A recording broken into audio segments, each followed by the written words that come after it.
আম খুলিকু মিন গায়রি শাইইন আম হুমুল খালিকুন।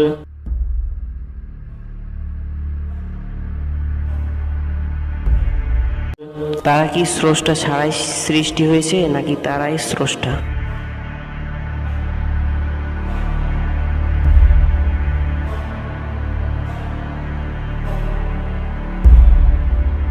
স্যার, মানুষগুলো সব ধর্মান্ধ হয়ে যাচ্ছে। আমিও এ নিয়ে টেনশনে থাকি। স্যার, আমিও বিজ্ঞান মনস্ক মানুষ, আমিও আধুনিক মনা মানুষ। আচ্ছা, তুমি কিসে পড়ো বাবা? জি স্যার, আমি চারুকলাতে পড়াশোনা করি। দেখেছো, তুমি চারুকলায় পড়েও বিজ্ঞান বোঝো, আর ওই মানুষটা বিজ্ঞান বোঝে না, ও ধর্ম নিয়েই পড়ে থাকে। কি হবে ধর্ম দিয়ে? কি করবে ধর্ম দিয়ে? সমাজের কোনো উন্নতি করতে পারবে সে? সায়েন্স পড়ে না। সায়েন্স পড়লে আজকে সে ধর্মান্ধ হতে পারতো না। এই জন্য বলি যে সায়েন্স পড়ো। তসলিমা নাসরিনও বারবার বলে সায়েন্স পড়ো, সায়েন্স পড়ো, কিন্তু এরা সায়েন্স পড়বে না, এরা পড়বে ধর্মীয় বই, প্যারাডক্সিক্যাল সাজিদ। আশা করছি বুঝেছো। হ্যাঁ, তো এইরকম যদি শর্ট ফিল্মের কথা বলতেই হয়, তো এরকম আরও অনেক শর্ট ফিল্ম আছে মুসাব্বিরের কাছে। তা আমার শর্ট ফিল্ম আছে দেখবা। হ্যাঁ, আমার শর্ট ফিল্ম আছে বেশ কয়েকটি বিষয়ে। যেমন তার আগে আমি বলেছি ফারদিনের সাথেও আর একটা শর্ট ফিল্ম বানিয়েছিল। সেটা ছিল তোমার কুরবানি সম্পর্কে। মানে অনেকে আছে না যে বড় বড় গরু কুরবানি করে, যে তখন লোক দেখায় যে আমার কুরবানির সব থেকে বড়, ঠিক আছে, এরকম দেখাই। এরকম অনেক মানুষ আছে। তো লোক দেখানো কুরবানি নামে একটা শর্ট ফিল্ম ছিল, যেটা সে করেছিল ফারদিনের সাথে। সে সাজিদ হতে চায়। স্যার, আমি মেডিকেলের স্টুডেন্ট, আজীবন সায়েন্সে পড়েছি।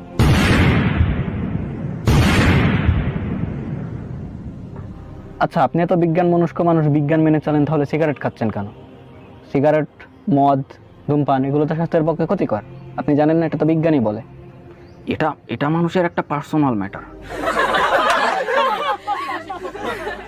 আর আপনি কিসের টিচার? আমি বাংলা সাহিত্যের টিচার। আপনি পড়েছেন বাংলা, আপনি তো সায়েন্সের অ আ ক খাও জানেন না। আপনার সাথে আমি কি ডিবেট করব সায়েন্স নিয়ে, বলেন?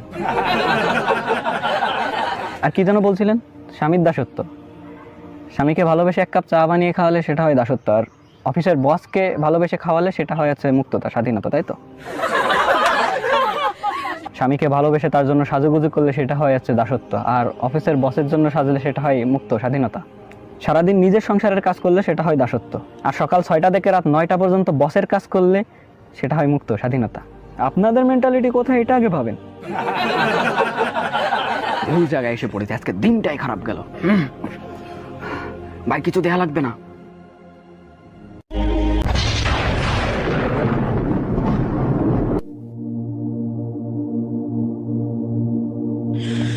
তো আয়ন, তোমরা এবার কি কুরবানি দিচ্ছ?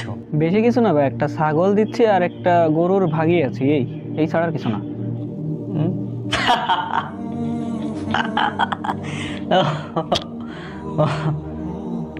আরে, তোমাদের কুরবানি তো মানুষকে দেখানোর মতোই না। মানুষ দেখে তো হাসবে তোমাদের কথা যদি শুনে। আমাদের দেখো, এই বছরের সবচেয়ে দামি এবং সবচেয়ে বড় গরু যেটা, সেটা আমরা কুরবানি দিচ্ছি, সাথে একটা উট আর 22টা ছাগল। মানে সবাই দেখো আমাদের কত প্রশংসা করছে, তাই না? সবাই বলছে রণকের বাড়িতে কুরবানি, মাশাআল্লাহ অনেক। কিন্তু ভাই, কথা হচ্ছে যে আপনি কি আল্লাহকে সন্তুষ্ট করার জন্য কুরবানি দিচ্ছেন নাকি মানুষকে দেখানোর জন্য? আরে, কুরবানি তো আল্লাহর জন্য করছি, তাই না? আর মানুষকে যদি না দেখে এত দামি দামি কুরবানি দিচ্ছি, তাহলে কি আমাদের মান সম্মান থাকবে? মানে আমাদের একটা স্ট্যাটাস আছে না, সামাজিক স্ট্যাটাস। তো আমাদের তো মানুষকে দেখাতেই হবে যে আমরা সবচেয়ে ধনী পরিবারের মানুষ। তো আমরা তো মানুষকে দেখাবোই। মানুষকে না দেখালে কি আমাদের কোনো থাকলো? তাইলে তো ভাই আপনার কোরবানি হচ্ছে না। কোরবানি হচ্ছে না মানে কি বলছো তুমি এগুলো? আচ্ছা দাঁড়ান, আপনাকে হয়তো প্রমাণ দেওয়া লাগবে, তো আপনি একটু কষ্ট করে সূরা আল হাজ অর্থাৎ 22 নম্বর সূরা 37 নম্বর আয়াতটা একটু পড়বেন। সেখানে লেখা আছে, আল্লাহর কাছে পৌঁছে না এগুলোর গোশত ও রক্ত, বরং তার কাছে পৌঁছে তোমাদের তাকওয়া। এভাবেই তিনি সেসবকে তোমাদের অধীন করে দিয়েছেন যাতে তোমরা আল্লাহর তাকবীর পাঠ করতে পারো, এজন্য যে তিনি তোমাদেরকে হিদায়াত দান করেছেন। সুতরাং তুমি সৎকর্মশীলদের সুসংবাদ দাও।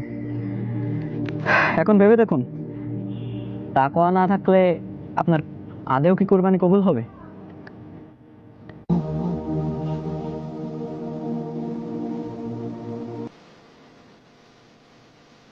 আমার আমার সাথে শর্ট ফিল্ম তো অনেকগুলোই আছে ওর। তার মধ্যে কিছু মানে এর আগে বলেছি। তো তার মধ্যে আরেকটি গুরুত্বপূর্ণ শর্ট ফিল্ম যেটা ওর সাথে আমার ছিল, মানে বেশ কয়েকটি পার্ট ছিল, ওটা 8টা পার্ট ছিল, ছোটো ছোটো কিন্তু 8টা পার্ট। যে বিজাতীয় সংস্কৃতি, বিজাতীয় সংস্কৃতি মানে অমুসলিমরা যে কাজগুলো করে, কালচারগুলো পালন করে, ওইগুলোই মুসলিমরা পালন করছে। যেমন কিছুদিন আগে হলো 31st নাইট, তারপর হ্যাপি নিউ ইয়ার পালন করলো, এগুলো বিজাতীয় সংস্কৃতি। যদি এটা নিয়ে তার সাথে শর্ট ফিল্ম হয়নি।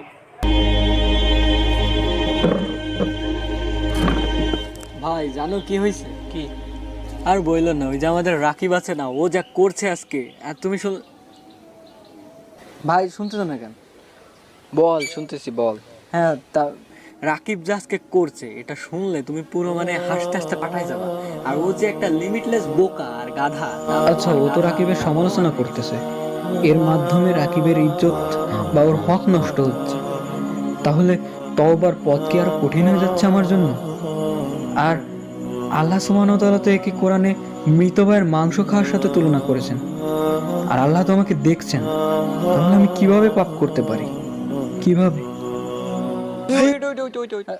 ভাই ভাই ভাই ভাই থাম, ভাই তুই থাম থাম, আজকের মতো থাম।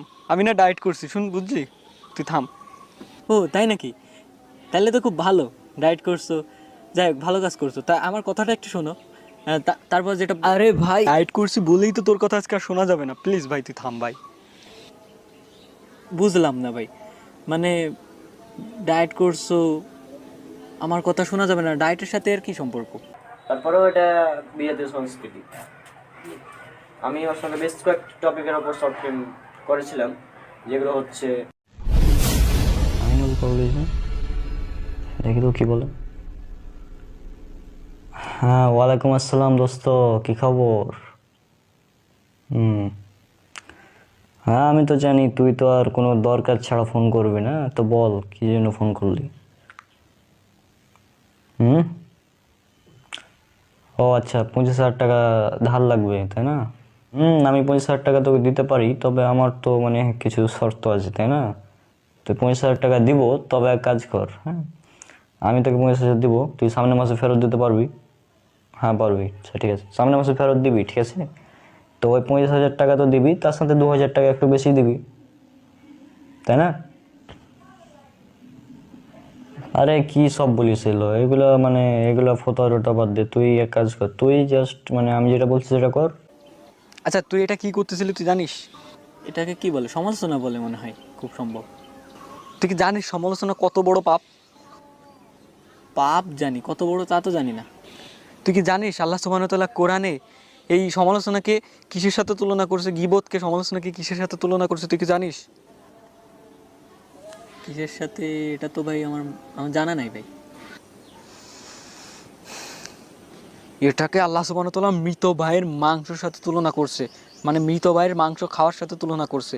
আর আমি জেনে বুঝে ভাই মৃত ভাইয়ের কোনো মাংস খাইতে চাই না, জন্য আমি ডায়েট করছি। প্লিজ ভাই তুই আমারে মানে এই ডায়েটে আমাকে একটু হেল্প কর। আর তুই তোর কাজে যা, ওই আজান দিছে, চল একসাথে নামাজে যাই ভাই। আমিও পড়াবার দিয়ে নামাজে চল ভাই। কিন্তু ভাই বিষয়টা তো খুব মজাদার একটা কাহিনী, তুমি শুনলে হয়তো বা। ধুরো ভাই, তুই কি চাস আমি মৃত ভাইয়ের মাংস খাই? না ভাই, তা চাই না ভাই। কারণ আমি ছাড়া তো কেউ টাকা দিতে পারছে না এখন, তাই না? তো যেহেতু টাকা নিবি, তাহলে তুই আই, মানে দে, 2,000 টাকা বেশি দিবি আমাকে। আচ্ছা ভাই, এই যে আপনি যেটা বলছেন, যে কাজটা আপনি করছেন, এই যে আপনি আপনার বন্ধুকে 25,000 টাকা ধার দিবেন, তারপরে উনি আপনাকে আবার 2,000 টাকা বেশি দিবে, এটা হচ্ছে সুদ। কি বললেন ভাই আপনি? এটা সুদ মানে বুঝলাম না। আচ্ছা তুই রাখ, একটু পরে ফোন করছি। আচ্ছা আপনি ভাই বলেন, আপনি এটা সুদ কেন বলছেন? আমি বুঝলাম না। আপনি কি সুদের সংজ্ঞাটা জানেন? যে আপনি কাউকে ঋণ দিবেন, সে যদি আপনাকে 1 টাকা বেশি দেয় 1 মাস পর, 1 বছর পর, সে ওই 1 টাকাটা হচ্ছে সুদ। না, আমি ওকে টাকা দিলাম, আমি ওর কাছ থেকে 200 টাকা 2,000 টাকা বেশি নিতেই পারি, সেটা আমার ব্যাপার, ও আমার বন্ধু, বা সমস্যা আছে এখানে? না, আপনাকে বলে মনে হয় বোঝা যাবে না। ভাই বাদ দিন, রোজা রমজানের দিন। হ্যাঁ, এই রোজা রমজানের দিনে এসব মানে ভাল লাগছে না। হ্যাঁ, আমি ঠিক আছে, আপনি এসব ফটো আপনার কাছে রাখেন।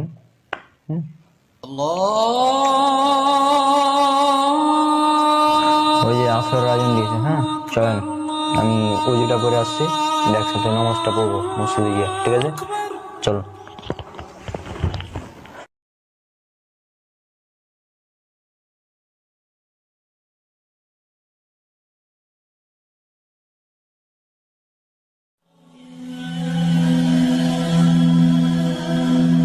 অনেক খুশি, তুমি জানো আমি কত খুশি আজকে। আমাদের সম্পর্কের আজকে 2 বছর পূর্ণ হলো, তুমি বুঝতে পারতেছো? 2টা বছর আমরা একসাথে রয়েছি। আল্লাহর দরবারে হাজারো শুক্রিয়া যে তোমার মতো একজনকে আমি পেয়েছি। আল্লাহ সুবহানাহু ওয়া তাআলার অনেক বড় একটা গিফট মনে করি তোমাকে আমি। আচ্ছা শোনো, আজকে রাতে আমি একটা কাজে যাচ্ছি, আজকে রাত্রে আর কথা হবে না। তুমি আজকে রাতে আর ফোন দেওয়ার দরকার নেই। তুমি ফজরে আমাকে কিন্তু ঘুম ভাঙাই দিবা অবশ্যই।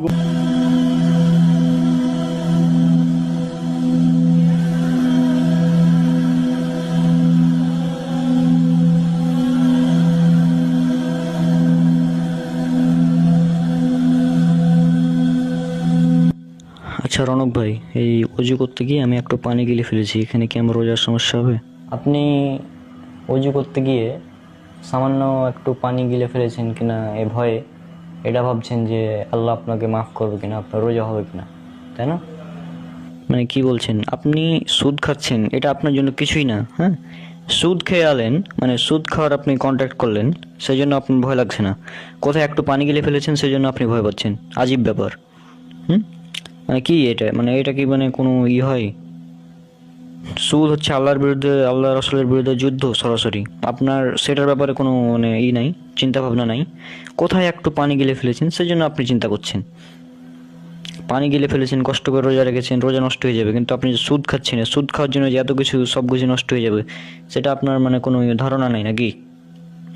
একবার চিন্তা করুন, চিন্তা করে দেখুন আপনি মানে কি বলছেন, মানে কি করছেন আপনি জীবনে।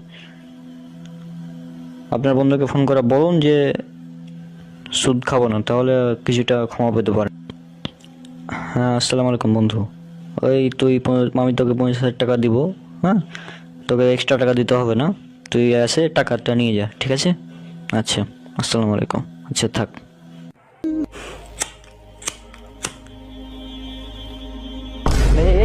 ভাই কি করছিস তুই? ঘুম ভাঙাই দিবা, আমার আজকে অনেক রাত জাগতে হতে পারে, ফজরে না উঠতে পারি, তুমি আমাকে ঘুম ভাঙাই দেবা কিন্তু ফোন দি। আর নিজের খেয়াল রাখো, তোমাকে খুব মিস করতেছি আর ভাবতেছি যে কবে যে তুমি বাড়ি আসবা।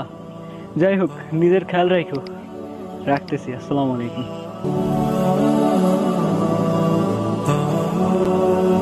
অনেক ভালোবাসেন মনে হচ্ছে। দোয়া করি আপনাদের দাম্পত্য জীবন যেন সুখের হয়। ধন্যবাদ, তবে তার আগে দোয়া করেন যেন দ্রুত বিয়েটা হয়ে যায়। হ্যাঁ মানে আপনি মাত্র যার সাথে কথা বলেন সে আপনার স্ত্রী নয়? না, বিয়ে হয়নি এখনো, সে আমার প্রেমিকা। আপনি হাসতেছেন কেন? ডোন্ট মাইন্ড ভাই, রাগ করেন না, কিন্তু আপনার বিষয়টা এরকম হয়ে গেছে যে আপনি কোরবানি করার জন্য গরু চুরি করেছেন এরকম। মানে হলো প্রেম একটা হারাম জিনিস, আর আপনি এই হারাম করে আল্লাহর শুকরিয়া আদায় করতেছেন। আর কি বলতেছেন সেটা নাকি আল্লাহর পক্ষ থেকে অনেক বড় একটা গিফট। না ভাই, এটা আল্লাহর পক্ষ থেকে অনেক বড় একটা গিফট না, বরং শয়তানের পক্ষ থেকে অনেক বড় একটা ফিতনা। এর থেকে বেঁচে থাকা ভালো। আবার প্রেমিকাকে বলতেছেন ফজরের সময় যেন জাগিয়ে দেয়। মানে কেমনে কি ভাই? ধুরো ভাই, কি বলেন প্রেম হারাম? আরে প্রেম যদি হারাম হইতো তাহলে কি ইউসুফ জুলেখা প্রেম করতো? ইসলাম থেকে তো এরকম হাজার হাজার গল্প বলা যায়, প্রেমের গল্প, পবিত্র ভালোবাসার গল্প। আর আপনি বলতেছেন প্রেম হারাম, বললেই হয়ে গেল।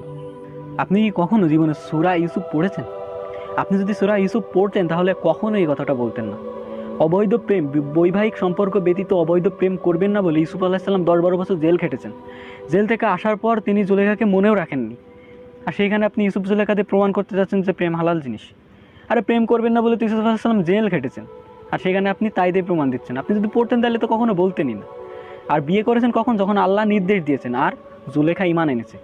জুলেখা ভালোবাসতো ইউসুফ আলাইহিস সালামকে, সেটা সে মুশরিক থাকা অবস্থায়। আর কোনো মুশরিক তো কোনো মুমিনের আদর্শ হতে পারে না। পরবর্তীতে যখন সে ঈমান এনেছে তখন সে আদর্শ হবে। আর আরেকটা কথা হচ্ছে, আপনি রাসূলুল্লাহ সাল্লাল্লাহু আলাইহি সাল্লামের উম্মত, আপনি তো ইউসুফ আলাইহিস সালামের উম্মত না। তাহলে আপনাকে তো ওই রাসূলুল্লাহ সাল্লাল্লাহু আলাইহি সাল্লামের মাধ্যমে আল্লাহ যে দিন দিয়েছেন সেইটাকে মেনে নিতে হবে, ইউসুফ আলাইহিস সালামের মাধ্যমে যেটা দিয়েছেন ওইটাকে না। কোরআনে স্পষ্ট করে এই কথা বলা আছে যে চোখের হেফাজত করতে বলা হয়েছে। আপনি কোরআন পড়েন, একটু ঘেটে দেখেন, সেখানে পেয়ে যাবেন। আর যদি ঘাটাঘাটি করতে সমস্যা হয় তাহলে স্ক্রিনের দিকে তাকান, ওইখানে দেখবেন যে একটা আয়াত দেওয়া রয়েছে। ওই আয়াত নজুল যদি আমরা দেখি তাহলে এটা স্পষ্ট হব যে আল্লাহ সুবহানাহু ওয়া তাআলা কোনো বেগানা নারীর দিকে তাকাতে পর্যন্ত নিষেধ করেছেন, আর আপনি সেখানে প্রেম করাকে আবার মনে করতেন। How funny. যাই হোক, দেরি হয়ে যাচ্ছে, চলে।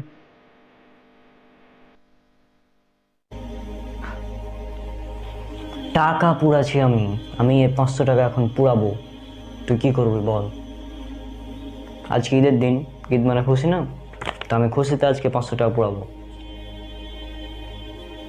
এ ভাই, 500 টাকার নোট তুই পুরাছিস কেন? মানে তুই পাগল? মানে তোর মাথায় সমস্যা হয়ে গেছে কি? তো আমার টাকা, হ্যাঁ, আমি এটা পুরাবো, কে কী করবো সেটা আমার ব্যাপার। তুই এখানে বলার কে? তোর কি সমস্যা এখানে বলতো? আমি 500 টাকা আমার আছে, আমি পুরাছি। আমি কি তোর টাকা পুরাছি নাকি? আমি 500 টাকা পুরাছি। তো কি তুই কেন তো মানে কী করছিস বলতো? তুই এভাবে কেন কথা বলছিস? হ্যাঁ, মনে হচ্ছে 500 টাকা দিয়ে তোর যা ইচ্ছে তাই 500 টাকা পুরাবি তাই বলে এভাবে কেন কথা বলছিস তুই? ও, আমি এভাবে কেন কথা বলছি? আচ্ছা, মনে করে দেখ তো, তুই সেদিন আমাকে কি বলেছিলি যখন আমি তোকে বললাম যে এই পটকা কেন কিনে নিয়ে আসলি ঈদের একদিন রাত্রে? কি কি বলেছিলাম সেদিন? বাহ,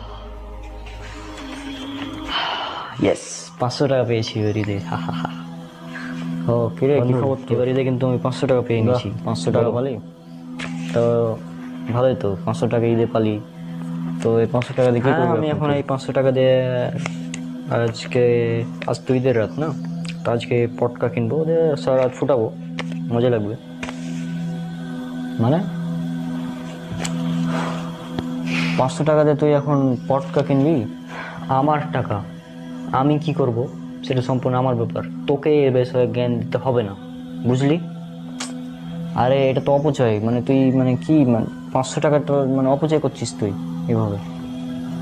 তুই বল আর যাই বল, আমার এসব কথা দরকার নেই কোনো। হ্যাঁ, তুই তোর কথা নিয়ে থাক, আমি আমার মতো থাকবো, ঠিক আছে?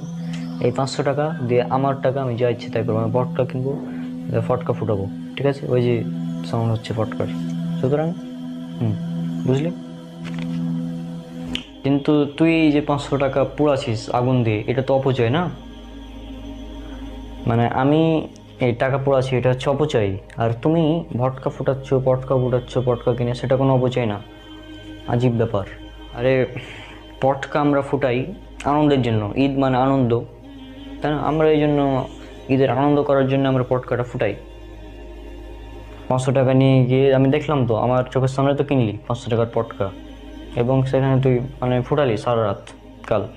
এটা কিছু না। আর আমি আজকে 500 টাকা পোড়াছি, সেজন্য তোর এতই লাগছে কেন? আবার যদি আমি এই টাকা দিয়ে যদি এখন পটকা কিনে ফুটাই, তাহলে তুই আমার সাথেই বলবি যে হ্যাঁ এটা তো মজা। ঈদটা কি? ঈদ কি মানে ইহুদি খ্রিস্টানদের কোনো উৎসব? ঈদ হচ্ছে মুসলমানদের উৎসব, তাই না? তো ঈদ যেহেতু মুসলমানদের উৎসব, সেহেতু এটা ইসলামিকভাবে পালন করতে হবে, ইসলাম যেভাবে শিখিয়েছে। তুমি এখন ইহুদি খ্রিস্টানদের অনুসরণ করে পটকা ফুটাচ্ছ, এটা কি জায়েজ? এটা কিন্তু জায়েজ না।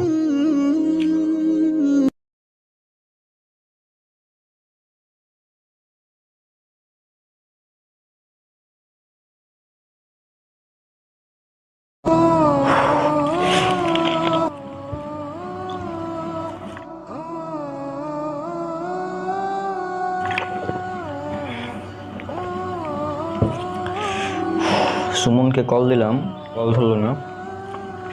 বিয়েতে মাত্র 7 দিন বাকি আছে। দেখি আবার কল করে কি হয়।